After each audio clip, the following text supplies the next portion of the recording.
सबसे पहले बात देश की सरहद की करते हैं, जहां बीजिंग के बेशर्मों की साजिशें खत्म नहीं हो रही हैं। इसीलिए चीनियों को एक बार फिर बातचीत से समझाने की कोशिश की गई। Working mechanism of consultation and coordination की 22वीं बैठक में एलएसी पर हालात को लेकर चर्चा की गई। लेकिन सवाल वही है कि क्या चीन बातचीत से मानेगा? ये सवाल इसलिए क्योंकि चीन एक तरफ बातचीत का ढोंग करता है तो दूसरी तरफ एलएसी के पार बारूद बरसाता है।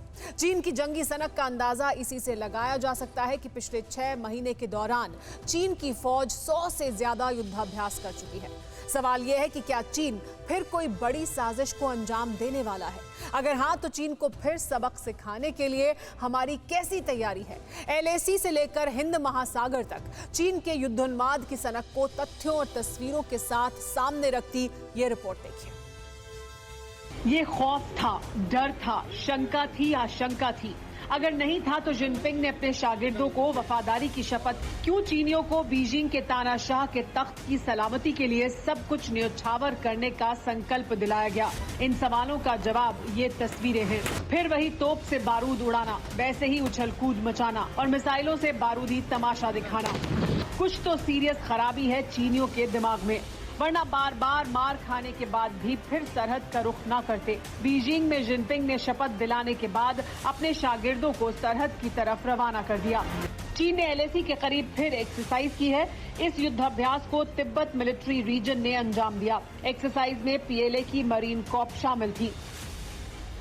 चीन ने इस एक्सरसाइज को रिकॉर्ड ब्रेकिंग नाम दिया। युद्धाभ्यास में चीन ने उन हल्के टैंक से बारूद बरसाया जिन्हें हाल ही में तिब्बत में तैनात किया गया है। खास बात यह है कि दिन के उजाले के साथ ही रात के अंधेरे में चीन की बारूदी बीमारी जाग उठी। सवाल यह है कि क्या चीन वाकई जंग की तैयारी में है? ये सवाल क्यों? इसलिए क्योंकि 6 महीने के दौरान चीन एलएसी के करीब 100 टेक्टिकल एक्सरसाइज कर चुका है। इनमें से 23 एक्सरसाइज हाई ऑल्टीट्यूड यानी ऊंचाई वाले इलाकों में की गई। इस युद्धाभ्यास को हर तरह की मुश्किल हालात में अंजाम दिया गया, जिसमें पीएलए की ग्राउंड असॉल्ट फोर्स के साथ एविएशन यूनिट भी शामिल रही। ये सब कुछ चीन ने तब किया जब वो बातचीत का स्वांग करता रहा। साफ है कि एक तरफ माओ के वारिस शांतिपूर्ण समाधान का ढिंडोरा पीटते रहे तो दूसरी तरफ बॉर्डर के करीब हथियारों की खेप जमा करते रहे। चीन तिब्बत में सिर्फ युद्ध की तैयारी नहीं कर रहा है, बल्कि तिब्बत की विरासत को भी तहस नहस करना चाहता है। इसी वजह से तिब्बत के नौजवानों को ब्रेन वॉश कर चीनी जवानों की तरह ही बनाना चाहता है चीन। लेकिन इसके पीछे चीन की बड़ी वजह क्या है, आइए वो आपको बताते हैं। गलवान में मार पड़ने और फिर लद्दाख के हर मोर्चे पर शिकस्त खाने के बाद चीन को एहसास हो चुका है कि तिब्बत की ऊंचाइयों पर जिंदा रह पाना शंघाई के सियारों के बस की बात नहीं है। इसीलिए चीन ने अब तिब्बत के नौजवानों को भर्ती करना शुरू कर दिया है। सूत्रों के मुताबिक चीन ने बाकायदा स्पेशल तिब्बत आर्मी यूनिट तैयार की है। इसका नाम रखा गया है मीमांग चेटोन। तिब्बती भाषा में इसका मतलब होता है पब्लिक के लिए। तिब्बती लड़कों की भर्ती कर कम से कम 2 बैच बनाए गए हैं। हर बैच में करीब 100 लोग हैं। एक बैच की ट्रेनिंग पूरी हो चुकी है। ट्रेनिंग के बाद इन लड़ाकों को चुम्बी वैली में अलग अलग जगहों पर तैनात किया गया है। बताया जा रहा है कि इन लड़कों को फिलहाल बिना वर्दी और रैंक के तैनात किया गया है।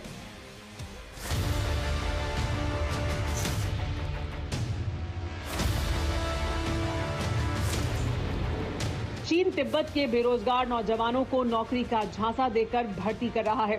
चीनी सरकार की वेबसाइट के मुताबिक इस साल के शुरुआती 3 महीने में ही करीब 4000 तिब्बती बेरोजगार नौजवानों को भर्ती कर अलग अलग ट्रेनिंग कैंप्स में प्रशिक्षण के लिए ले जाया गया है। लेकिन असल सवाल तो ये है कि चीन तिब्बत के युवाओं की भर्ती पर क्यों जोर दे रहा है। इसे ऐसे समझिए।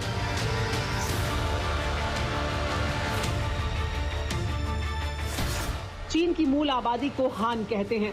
2010 में चीन की फौज में 21 लाख हान समुदाय से थे, जबकि तिब्बती युवकों की तादाद सिर्फ 4300 थी।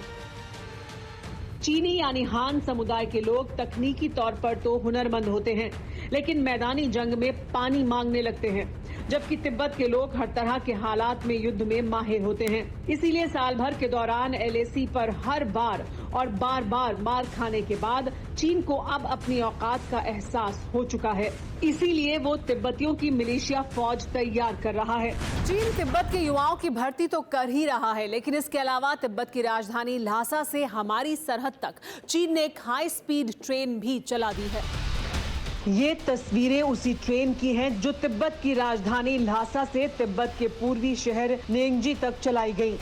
तिब्बत के पठारों में ये पहली बड़ी ट्रेन है जो ल्हासा से तिब्बत के पूर्वी इलाके को जोड़ती है। इस ट्रैक पर सैकड़ों पुल और बड़ी बड़ी टनल बनाई गई हैं। चीन का ये ट्रैक 435 किलोमीटर लंबा है, जिस पर 120 पुल और 47 टनल बनाई गई हैं। इनमें तिब्बत में ब्रह्मपुत्र नदी पर बनाया गया 550 मीटर लंबा पुल भी शामिल है। इस रूट पर 165 किलोमीटर की रफ्तार से ट्रेन चलाई गई।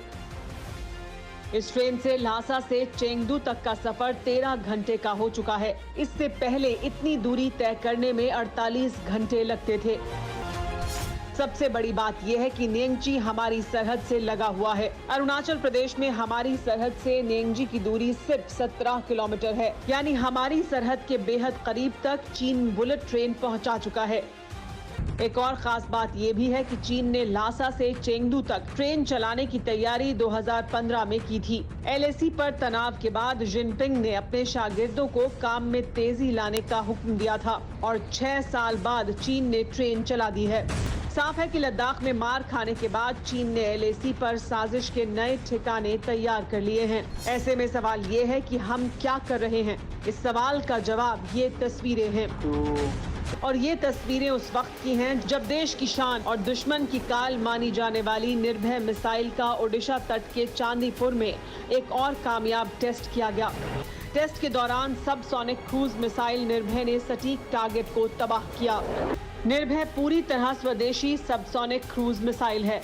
निर्भय मिसाइल की मारक क्षमता 1000 किलोमीटर है। ये मिसाइल जमीन से 100 मीटर से 4 किलोमीटर के बीच उड़ान भरने में सक्षम है। जमीन से जमीन पर ही मार कर सकती है। परमाणु हथियार ले जाने में सक्षम है। इसके साथ ही एलएसी पर निर्भय पहले से ही तैनात है। इसीलिए एक और कामयाब टेस्ट से माओ के वारिसों का हलफ सूख गया है।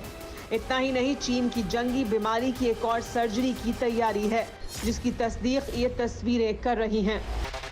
रक्षा मंत्री राजनाथ सिंह कर्नाटक के कारवार नेवल बेस पर पहुंचे। प्रोजेक्ट सी बर्ड के तहत डेवलप किए जा रहे कारवार नेवल बेस प्रोजेक्ट का सर्वे किया। साथ ही कारवार को एशिया का सबसे बड़ा नेवल बेस बनाए जाने का ऐलान कर दिया। साथ ही चीन को भी हद में रहने का क्लियर मैसेज दे दिया। The Indian Navy remains poised and combat ready to tackle any challenge, and Navy's proactive forward deployment during the Galwan standoff signaled our intent that we seek peace but are ready for any eventualities. Rajnath Singh ने कहा कि भारत शांति चाहता है, लेकिन वक्त पड़ने पर दुश्मन को सबक सिखाना भी जानता है। इसके लिए तैयार भी हैं। देश के पहले स्वदेशी विमान वाहक पोत आईएनएस विक्रांत को अगले साल नेवी के जंगी बेड़े में शामिल किया जाएगा। रक्षा मंत्री राजनाथ सिंह 2 दिन बाद एलएसी का दौरा करेंगे। लेह के साथ ही फॉरवर्ड पोस्ट पर तैयारियों का जायजा लेंगे। रक्षा मंत्री के साथ आर्मी चीफ भी मौजूद रहेंगे। यानी चीन की रोज रोज की करतूतों का अब पूरा हिसाब करने की तैयारी है। ड्रैगन को लद्दाख की बुलंदियों से लेकर हिंद महासागर की गहराइयों तक दफन करने का पूरा खाका तैयार हो चुका है। इसीलिए चीनी सरहद के करीब कितनी भी उछल कूद मचा लें, जिस दिन घुसपैठ की साजिश की, माओ का मुल्क हमेशा के लिए खाक में मिल जाएगा। फिक्र आपकी, सोमवार से शुक्रवार रात 9 बजे सिर्फ TV9 भारतवर्ष पर।